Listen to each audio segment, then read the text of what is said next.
After using the Samsung Galaxy S23 Ultra for over a month now, here are my top 8 best and worst things about it, starting with the worst and then the best to help you decide if the Galaxy S23 Ultra is worth the upgrade. The last one I think may be a good reason to upgrade in itself, but we'll see. In many ways, the Samsung Galaxy S23 Ultra isn't super different, at least not in a very flashy and obvious way. That can certainly make it quite hard to figure out or even justify an upgrade to it, especially if you're currently using the Galaxy S22 Ultra. The design mostly looks the same compared to the previous generations of this device, even going back to the Note series before it was cancelled. But there's certainly more than meets the eye if you look closer, but we'll get to that in a moment. One of the best things about the Samsung Galaxy S23 Ultra that is extremely underappreciated is how refined it is. While refinement isn't exactly something that is flashy and obvious, these adjustments every generation really adds up. Previously on the S20 Ultra, they pushed things hard with the camera and it had a lot of issues like autofocus. The S21 Ultra fixed a lot of those issues but scaled things back. Then you had the S22 Ultra that started pushing the camera harder again, and with the S23 Ultra, it's pretty stacked in terms of specs without any sort of major issues. Add on to that the fit, build, and contours like the flatter sides and camera rings,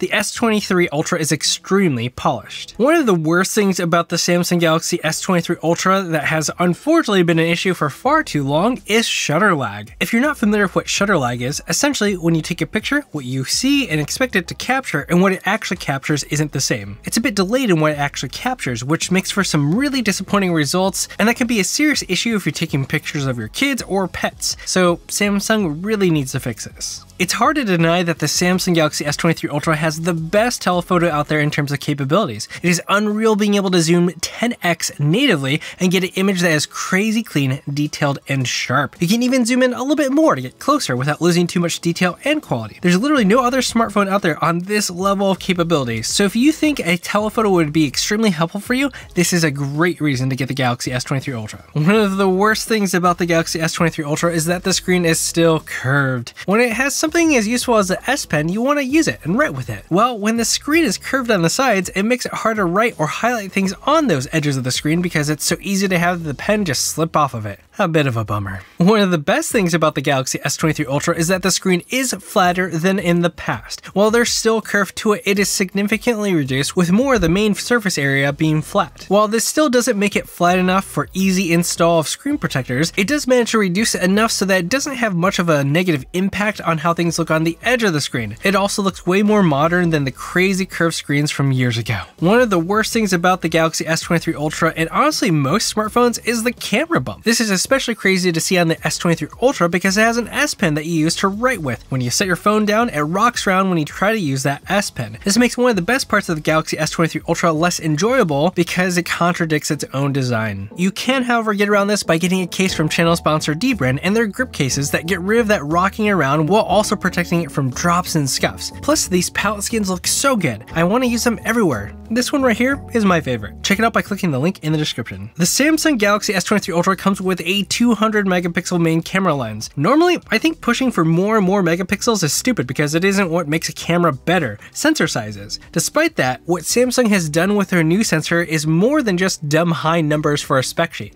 It actually looks great. Plus, you can shoot wider than you normally would and recompose your shot in post and get multiple images out of it. It's actually really cool. That's one of the tips that I have in my video, consisting of over 80 tips and tricks for the Galaxy S23 series that people are raving about in the comments. Check it out by clicking the link in the description or the card up here. The Galaxy S23 Ultra is stacked with some insane specs and features, but one of the worst things about it is how big it is. The smaller models are much easier to hold in the hand, and personally I like the look of them a bit more, but they have significantly lower specs and capabilities than the S23 Ultra, like lower resolution screens, lower quality cameras, and more. You're only left with one option if you want flagship specs from Samsung. This is unfortunate because not everyone wants a super big phone. And not everyone has a use or want for the S Pen, so it would be really nice to see a smaller phone with flagship specs. While Samsung hasn't yet succeeded at making everything recycled or sustainable, they've expanded on their focus on sustainable and recycled materials on their Galaxy devices. Things from the dye that they use, the glass they use, the packaging they use,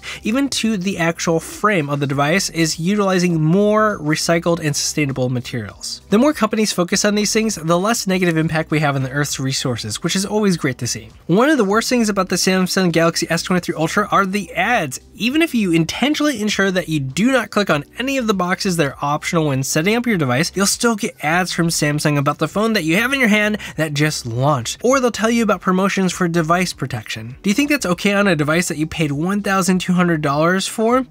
I don't think so, but to be fair, this seems to be mostly a common thing in the US, but not in other countries, so lucky you in the EU. Hi, that rhymes. That's fun. One of the best things about the Samsung Galaxy S23 Ultra is its starting storage size. It's pretty common to see starting storage sizes in smartphones of 128 gigabytes, but the S23 Ultra starts at 256 gigabytes, which is awesome. This is especially helpful when you have that 200 megapixel camera that can also film in 8K, so it's gonna burn through a ton of storage if you max out your camera settings. Now, there are often a ton of sales for the Galaxy S23 series that come and go at different times. At one point, you could get a free upgrade to 512 gigabytes of storage and 12 gigabytes of RAM from 8 gigabytes of RAM. If you want to see what the latest sale and deal is, click the link in the description to find the best price. One of the worst things about the Galaxy S23 Ultra is the amount of processing it does to photos. It isn't uncommon for me to see the image that was taken before all the AI processing kicks in, and I actually quite like it a bit. And then all the processing kicks in and yikes. For some reason, my skin oftentimes looks nuclear, and the characters and details that come from shadows and contrasts are gone. Everything just looks flat and HDR-y in ways that are not good. There's a lack of depth. Maybe Samsung should scale things back, or at least give us the option to disable some of the AI processing. You know, that's the benefit of a Samsung phone. You have options. One of the best things about the Samsung Galaxy S23 Ultra is its video quality. It is easily one of the best, if not the best option out there for video on the Android side. That means it trades blows with the iPhone. It has stellar stabilization, solid detail,